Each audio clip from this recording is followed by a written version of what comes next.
What is up, everyone? It's been a while. Told myself I was gonna upload once a week, and I haven't kept up with it. So I gotta hold myself some self-discipline because I'm not keeping up with my promises to myself.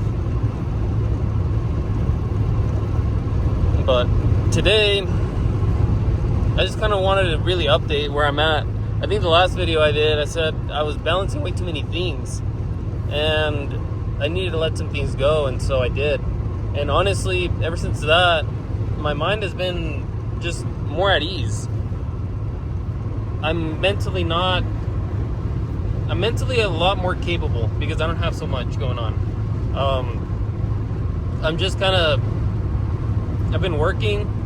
I've been putting aside the short-term gratifications for the long-term results. And at this stage of my life, I kind of already have some things compounding for me. And I'm making good decisions that I can already see fruitful. For example, 3 years ago, let's say 2023, it's 2025, so it's been 2 years, but it was roughly 3 years ago now. No, yeah, it's only been 2 years. That's insane. So even better. 2 years ago, I was drowning in debt. Something like a total of $60,000. And half of that was credit cards. I had some like $30,000 to $35,000 in credit cards. And all of 2023, I found myself a book. It's called Profit First. Just kind of, I think it's more like business orientated and how to manage profits from a business. But I kind of put that into my personal life, and I implemented percentages for my paychecks. My first couple of percentages, my first adjustments were a bit all over the place. I don't remember them now 100%, but I know right now, for example, I'm putting aside, well, to start with, I'm tithing 10%. And then I'm putting aside 5% for a business, just 5% savings for a business. 45% of my expenses, which I don't even make that. So let's say 30% goes into my long-term investments account, we'll just say. So that's going to grow and accumulate. And then the other 15%, well, actually it's 40%. So the other 10% actually goes to paying bills. And then 45% is for living, anything groceries, rent, or anything like that. I've been doing this formula, these percentages now for, I think, a year and a half. And at first, I was really putting something like 20% towards debt, period.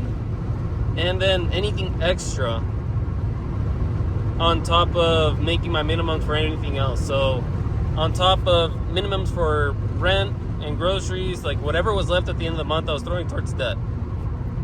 And back to when I had that $60,000 of debt, I didn't know how I was going to get out of that hole. But I read that book, and that whole year I kept that budget.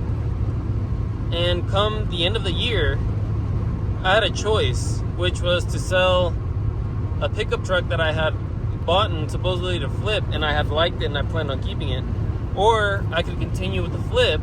I'd used that truck all year, so I knew I knew what it was worth. I knew it was good. And so I was faced with it's like that why that you're faced with in life sometimes, where you have two directions. You can take one way and it'll come out with one outcome, or you can take the other way, completely different outcome. And so that's where I was. I was at a fork. I guess I think they call it a fork. And I ended up selling the truck, and I paid the rest of my debt. And so in that year, after interest and everything, it was something like $35,000 to like $37,000 that I paid off, which is insane. And I think I had a car that, it wasn't mine. It was my mother's car. And so I had that debt still on my background, and then I had, I think, another vehicle at the time. I forgot which one it was. Yeah, I don't remember.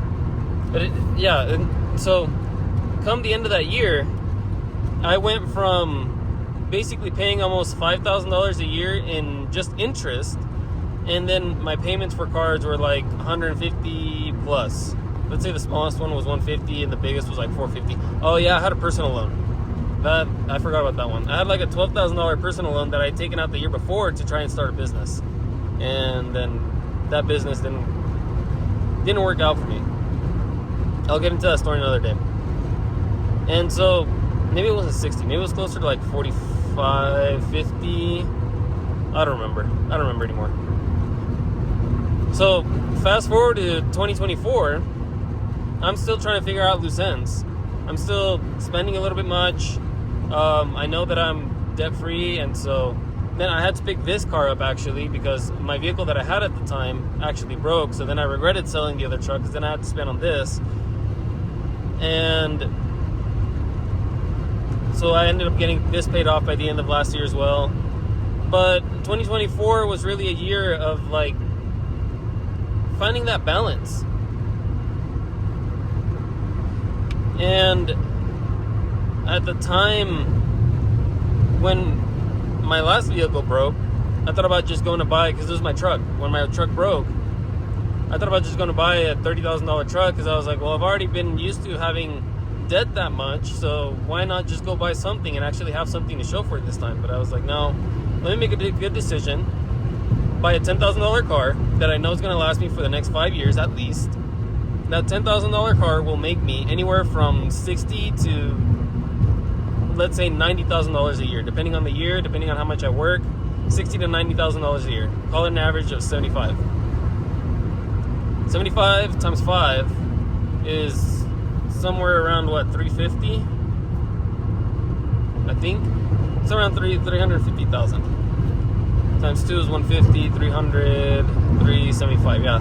So give or take $350,000. So 5 years would be my income from a $10,000 investment. So I'm like, let me make that decision instead. Okay, what am I gonna do with the side money that I'll be able to pocket, right? If everything goes well, what am I gonna do with it? I started learning investing, and I said I'll just throw it at the market.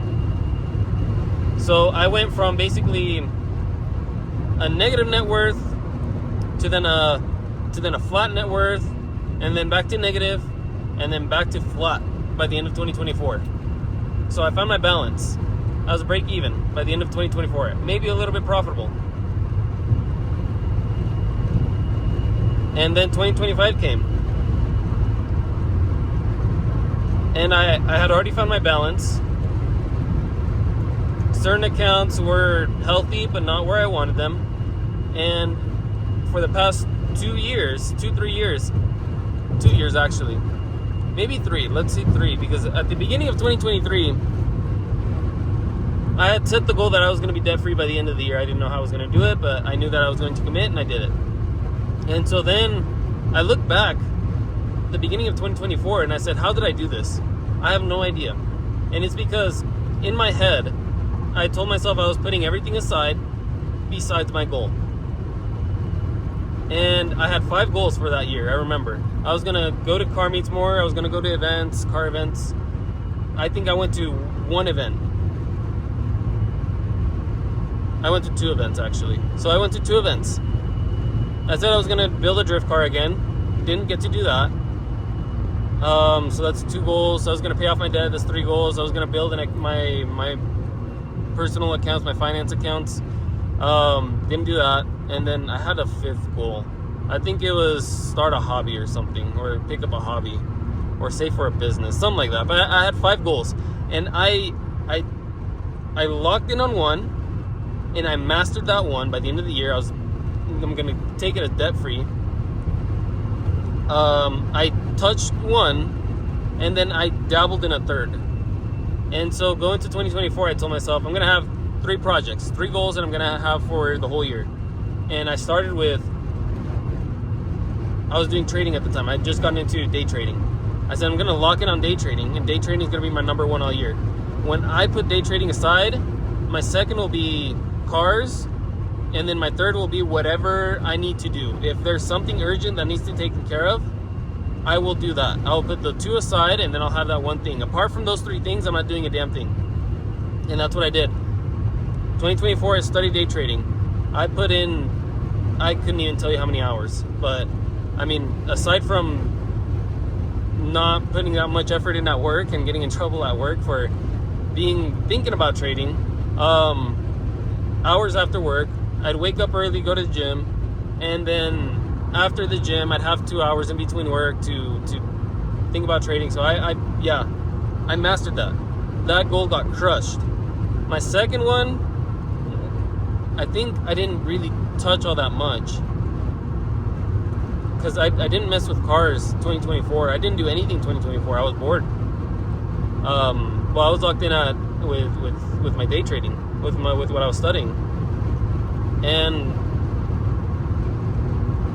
here or there, I had other little projects, side things that came up that didn't need to get taken care of. Cars broke. I needed to take days off to handle some certain things, cut a tree or whatever. I forgot what else I had to do. There's a couple times in 2024 where I took days off.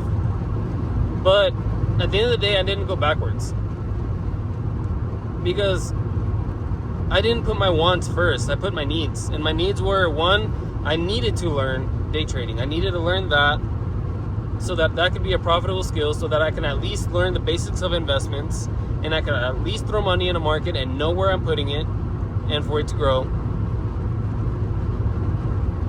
And it's like, if it wasn't for that, all that focus that I put in last year, 2024, this year, 2025, I probably wouldn't be doing as well as I am. That compounding that I've talked about in previous videos, where you learn one skill, that one skill helps you get to learn the second skill a little faster, then the third skill even faster, the fourth skill even faster. Compounding of skills. That's what I call that, at least. Skill compound. And so now I'm just letting those things work. And once I get the opportunity to go to the next thing, which might be business, which might be just more aggressive trading, which might be a social media channel, I don't know. Whatever I'm allowed to do next, it'll just compound, and I'll grow that even faster because my current skills that I have. But it really took me that year of 2023 of putting everything aside and knowing what I had to do, going back and reviewing before 2024, at the end of 2023, going back and reviewing everything going into 2024. So then I knew what made me successful in 2023 with my goal and how to use that in 2024. Come 2024, I crushed that goal. And then I had a couple things that I did. And then come 2025, I said, you know what? I'm going to put all that aside. I'm going to make this year a lot better year, because 2024, I'm not going to lie, I look back, there were no memories. I think I did one thing the whole year, and that was we went to the lake in McCall.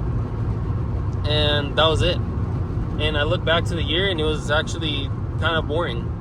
And I didn't want to do that again this year. And so this year, I have not locked in so hard. I've worked.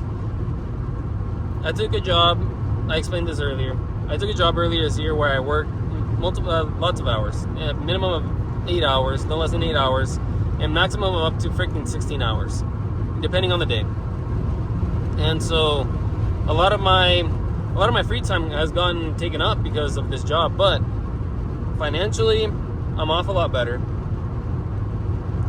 And so therefore we are able to enjoy more things, and because we are able to enjoy and financially I am set, we are able to save a lot more. And so this year's saving has been actually pretty damn aggressive, and my investing has been pretty aggressive as well. This car got paid off late last year because I'll just basically, I paid it off with crypto. I'll just put it like that. I threw money into crypto, and then I pulled it all out at the beginning of this year.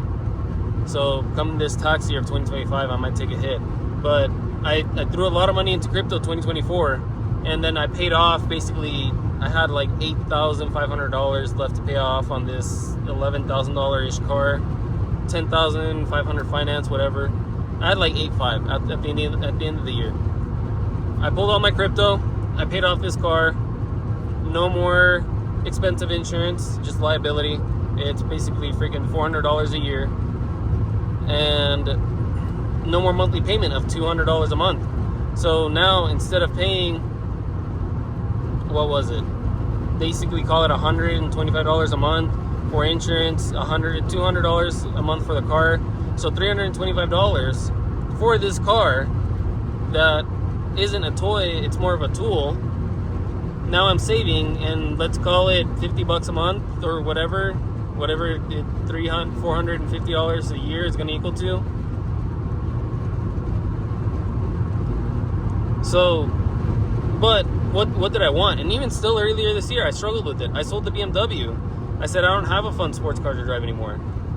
I went and test drove a Mustang, and I was sold. I was going to sign that same day. But before signing, in the middle of it, I was going back and forth. I was like, no, these numbers need to come down for them to make sense, because I'm not going to do it. The salesman about got me to sign, kinda. I mean, I was going back and forth with him with numbers, and I was telling him what I would sign for if he could meet those numbers, and he couldn't. And so, but yeah, I was like, maybe I should just make it work. I thought about going back and just saying, you know what, screw it, I'll just make it work. I want this car. I mean, I could use it for the other YouTube channel that I want to bring back to life. I could use it for this channel because I like doing the drives and the talking. And I thought having a car that's fun and worth driving, I would enjoy a lot more doing this type of content. But then I went home, I sat down with ChatGPT, and I was like, hey, this is the payment, this is what it would cost me, this is what the insurance would cost me. If I put this money into the market and invest it, or put it elsewhere where I know it could grow, I could invest it into the SME 500, which is basically into education. But let's just, for money purposes, let's say I threw it at the market, I invested, I long-term invested, I picked my stocks, and I mean, just basically off the education that I have, I'm up 30% of the year. Let's say I keep growing an average of 30% the next 15 years. Ask ChatGPT where I would be. And it said that in 15 years, I'd be floating $750K. And so I said, okay, in 15 years, yeah, that sucks. That's a long time. But in 15 years, I can buy a house for $400K cash. Pull out of the investment account, pay the taxes, whatever. But I wouldn't have that monthly payment anymore of $1,500, $2,000 a month of rent, or an expensive mortgage. I would have those extra $1,500, let's call it $1,800 a month, to throw back at that account, and it would gain from market investment, just dividends, or just market growth, or let's call it high interest savings as well. By the end of the 15 years, the second 15 years, because I did basically 30 years, which is if I bought a house now for $400,000 versus if I waited half the 15 years, bought $400,000, and then the other 15 years, what would happen? In 30 years from the day that I made that ChatGPT kind of like layout, I'd be worth $10 million, or seven. And then if I waited till the 30 years and bought a $400,000 house, it would be $10 million. Yeah. So I did three options: buy a house today, buy a house in 15 years, buy a house in 30 years. Invest what I can, buy a house today, invest for the next 15 years, buy a house cash, and then invest that money, everything, rent, mortgage, whatever I would be paying for the next 15 years, plus what I was already investing. It'd be it was like 7.2, 7.5. Or save for 30 years and invest for 30 years, and then buy a house in 30 years for $400,000. it was like 10.5. But again, I would be paying rent for 30 years, I'd be paying rent for 15 years, or I'd be paying a mortgage that's more than my rent for 30 years, 15 years. No, actually, I wouldn't be paying a mortgage for 15 years. It'd only be 30 years if I bought as of that day. And what would I be worth if I just bought the house that day? $400K, I want to go put $25,000 down that day. I put my whole net worth down on a house. What would I be worth in 30 years? I think the calculation came out to 1.2 mil. In 30 years, by the time I'm 50, I'd be worth 1.2. Versus if I invested for 15 years, I'd be worth 7.2, 7.5. That's a $5.2 million difference because I invested for 15 years and then I bought a house. Or I didn't buy a house for 30 years and I rented and I just put $750 aside, which is what the Mustang would have cost me.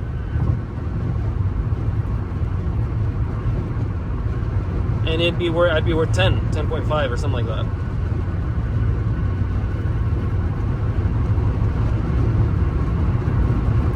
Delayed gratification. It really does pay. And right now, I've been itching. Honestly, this whole year, I've been itching to go buy a car. Okay, I'm not gonna buy the Mustang. Well, I've been wanting a bigger SUV because sometimes it's nice when I gotta fit multiple people in a car. 8-seater, 7-seater. Maybe I'll find that, buy that. No, I better not. I don't need it that much. I came to the realization I could rent one on Turo if I needed it. Instead of making a $500 payment every month, I can make a $500 payment, $600 payment for 1 month and get the same use out of it. Okay, well, I'll just go buy a Subaru, an STI. Let's say I spend $15K. And then like that, I get a little bit of a balance. Might just end it on that. Okay, how do I want to do that? Let's just throw money at the market, come up with a good down payment, and then maybe make the minimum payment. Because at least like that, I have some kind of enjoyment in between. I'm not starving myself of any fulfillment for 30 years. But I am still putting in for the long term.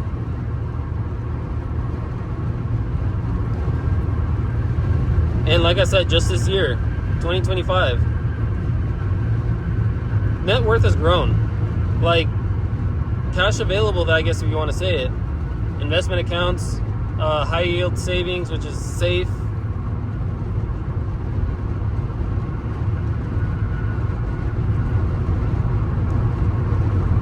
We went from somewhere around like 10K, we're floating 30 right now. And we're in October. So we somehow were able to put away 20-ish, grow 20. We don't owe on any cars. Our insurance is fairly cheap. Our rent is decently cheap. We don't work too far from home, so basically our expenses every month are about $2,500 after rent, groceries, gas. It's like, and what do we make? Joint, combined. Like, at this point, I don't know. All I know is that for the most part, I've been chilling most of this year. I'm working a lot, but I haven't been stressed about finances. I put in last year a lot of work into my education for my investing. And so this year I didn't have to do that. I can spend an hour or two a day, maybe a total of 5-10 hours a week, a couple hours on a weekend, and expect my long-term portfolio, know what to expect out of my long-term portfolio, and then figure out my day trading daily. But if it wasn't for last year, I wouldn't be able to do that. Same thing with this channel. If I wouldn't have started with that first video that I didn't want to do for the longest time ever because I was afraid, I was worried, feedback, I haven't even gotten a view on any of the videos. I was afraid of the crowd, and I don't have any type of audience right now. And that might be laughable. But I'm okay with it. Because right now, the fact that I'm 27 years old and my net worth is 20K might be laughable. And it kind of is. I might look back here in 10 years and be like, what was I thinking the first 7 years of my 20s? I'd always made roughly 40, 50K a year, and I couldn't put anything aside. So by the time I turned 27, the only thing I had to show was 20K worth of net worth and a couple cars, and that's it. Yeah, laughable. I realized that at 25, in 2023. I had nothing to show. I told myself that I'd be a millionaire by 30. I told myself that at 19. I don't know how I was going to do it. And it has been tough. Because I've tried multiple things. I've had failed businesses. Multiple failed businesses. Multiple failed social media accounts that I thought I was going to blow up. But in my head, I hadn't let go of the things that people told me that put me down. And I couldn't grow because of that. And same thing with this one. Before I picked it up, I was afraid of a crowd making fun of me. I haven't gotten a view on a video. I've uploaded like 5 or 6 at this point. So all of this again I'm just updating. I'm just updating my life at this point. I hope somebody follows along and realizes that, yeah, the things that we see on social media where 20-year-olds, 18-year-olds, 16-year-olds are making millions of dollars might be real. Sucks to see, especially if you're older than me and you don't have that going for you. I don't have that going for me. It sucks to see. I don't like it. I wanted to change that. I got to a point earlier this year where I was like, I got to make that change. Just like I made the change where I said I was going to fix my finances. I said, I'm going to make the change and I'm going to grow something. I'm going to grow multiple things, not just one thing.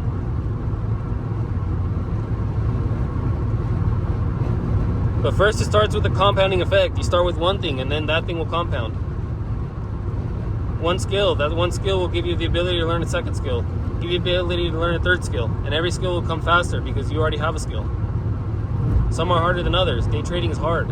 I still haven't figured it out. I'm a bit profitable, break even, but I'm not there.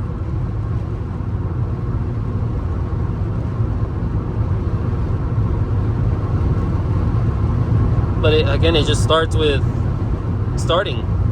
So that skill compounds. So then whatever you're doing compounds. I was break even all last year. I was worth whatever my cars were worth because that's all I had. Basically. And then ending the year, I was up a bit, paid off this car, back to zero. This year,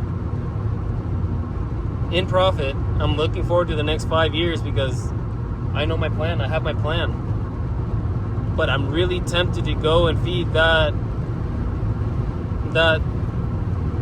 instant gratification of going to buy a car, going to buy things that I can't really afford right now, that I would prefer to put to a side and not carry that debt, not carry that extra expense that comes with it as well. And so we'll see where it takes me. I think this channel, I'll update whenever I can, but yeah, that's where I am right now. I just realized this whole year has been a lot more chill than any other year. It's been 2 years that I couldn't sleep. There was one night, I wrote it out, honestly. I journaled it, like legit journaled it in my finance notebook. I went to one of the back pages that I thought I'd never get to, and I just bumped into it a couple months ago. I couldn't sleep. I could not sleep because the debt that I had floating over my head, I didn't know how I was going to get out of it. A big one was probably my faith. My faith grew from there. I started praying every day this year. Starting last year, I was praying every day. And then this year, I just turned it up another level. I don't know how I'm going to top it off next year, but I'll pray for that guidance too.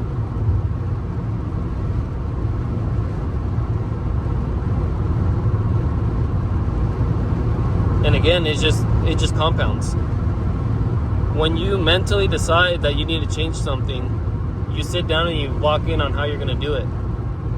I read that note. I read that journal that I left that day, and I have not journaled since that day, but I read that, and it brought me back for an instant second. I felt bad for myself, and I was like, whatever you were going through, dude, I'm glad you were, and that sucks that you were, but we're here now, so don't worry about that, and we can let that go. We don't have to worry about those things anymore, because we don't have that overhead. We're past that. We can get back there, and it'll be quick. If I want to get back there, I can do it within a week. But I don't want to do that. I don't know how to get to where I want to, but I'll compound my way there, and then when I look back, I'll be able to do it faster. But at least now I can look back to that day, that person that I was, that stressed, that freaking 3 a.m. not being able to sleep because I was thinking about the numbers that didn't make sense. And then instead of waking up at 3 a.m. to stress, I was going to the gym. Compounding. Start with some discipline. A little bit of discipline. What was it? Waking up at 3 a.m. to go to the gym. The next discipline. The next compound. Watch my finances and not spend like crazy. Keep my budget. The next discipline. Start investing in myself after I paid off my debt. Well, yeah. Next discipline was paying off my debt. Next discipline. Learning a skill. Investing in myself, spending the money that I was paying towards debt to invest in myself, and growing a skill and learning a skill. Then the next compound was using that skill and growing those skills. And that's where I'm at right now. I don't know what the next compound is, but when I get there, I'll update, and I'll update on the way. But for anybody that feels like they're in a hole, that there is no way out, there is a way out. Might be a really small way, maybe a really tight way. You might have to drop a lot of weight to get through it. And it's like again, last video, if you're juggling way too many things, you might have to drop a handful of things. And then whatever cracks, well, it's cracked, and so you don't have to mess with it anymore. You're able to let that go mentally. Pick up the thing that actually matters for the moment, for that season in your life. Lock in on that, focus on that, make sure that that is doing something for you. Let go of the fragile things. The relationships that are anchors, mental anchors. Maybe they're not financial anchors, but they're mental anchors.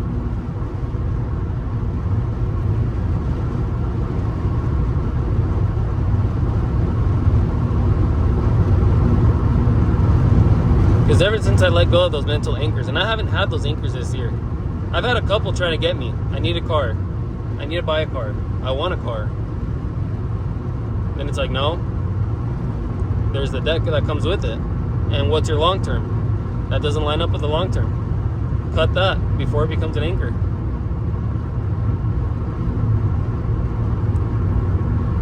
Along with every other thing. Well, I need to buy a house because if I don't buy a house, buying a house isn't an investment anymore. It's 2025. Not the freaking 1980s, 1990s when it was still worth it. Maybe even the early 2000s. But buying a house isn't an investment anymore. If you buy a $250,000 house, you're going to pay $630,000 after interest in 30 years. And your house might be worth $350,000. So your $250,000 house that you're buying is going to cost you $630,000 after 30 years. I didn't like that. I'm deciding not to buy a house. I will rent, and I'll live somewhere year to year. And I'll have the freedom to move whenever I feel like moving. If I want to switch states, if I want to switch houses, if I want a different type of environment, I can do that. I'm not tied to a house. Oh, well, you can always sell your house. You can always refinance and get a better rate. Sometimes lenders don't let you refinance if your house isn't worth even what you owe. Sometimes it costs you to get out of a house because you're under in that house. I don't want that. If I buy a house and it goes down in value, but I bought it cash, at least I'm not paying the interest for an undervalued asset.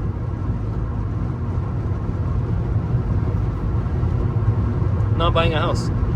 Again, I was juggling that for really all of 2024, some of 2023, even 2022. I don't know why, because I couldn't even survive. But I was juggling that idea that I needed to buy a house. And then I let that go.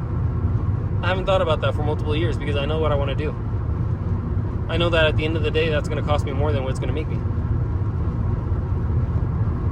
I let that idea go. Can't afford a car right now because I don't want to pay the interest on it. Drop that. Stop juggling it. I let it go.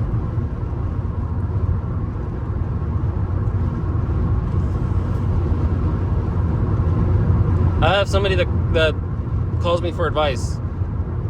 Often. Not all the time, but often. And one of the biggest pieces that I gave them, and I don't think they picked it up, one of the big pieces that I gave them was, what are your controllables? Figure out your controllables and do that. You can't control how somebody else acts, what somebody else does to you, how somebody else behaves with you, how somebody else tries to manipulate you. You can't control that. What you can control is how you react. What you can control is how you spend financially so that you can set yourself up better so that that person can't really bother you because you'll have some leverage over them.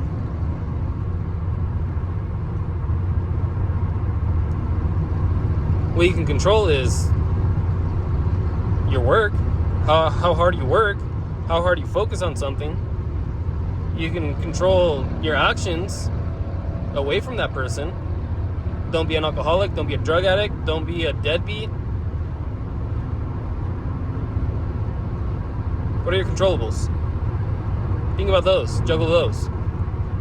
Instead of things that, again, that you can't juggle. Drop the things you can't juggle. Let them break. You don't have to worry about it anymore. But then you pick things back up, and then here's a really bad one that just hit me.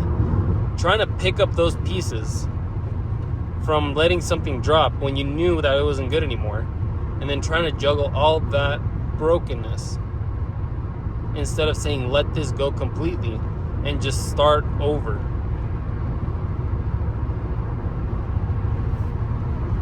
Relationships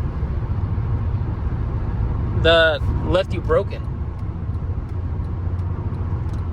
but you still go back to that person, you still go back to that relationship. Now you're trying to juggle all those pieces.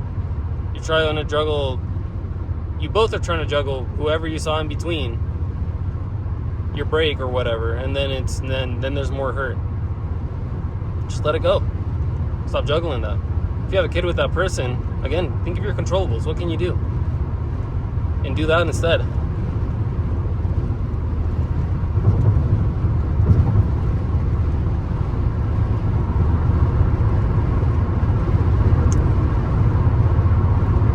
And again, sometimes just delaying the gratification for a couple of years will clear your mind because you'll have a load that you have to balance. Once you learn to balance that load, you'll have room to throw yourself off a little bit with some gratification, with some satisfaction.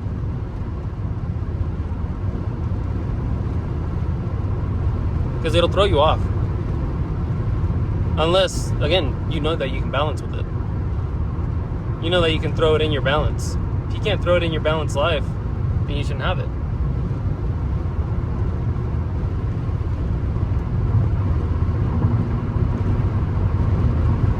But I'll leave you guys with that. I really just wanted to offload that because that's been on my mind. Like I said, last video, I just talked about that. Stop juggling things that are fragile, that are going to break anyways. Just let it go early before it hurts. And this time around, I said that I was going to do that, and I was going to see how things go. So far, it's worked. I mean, my mind's been stress-free. I'm able to think about things again. I'm able to lock in on the things that matter to me again. I'm not juggling the things that I think I need to do. I'm juggling the things that actually matter. And I gave those things aside. And if those things come back and I have to juggle it, then I'll juggle it. But right now that I don't, I mean, it's free mental capital.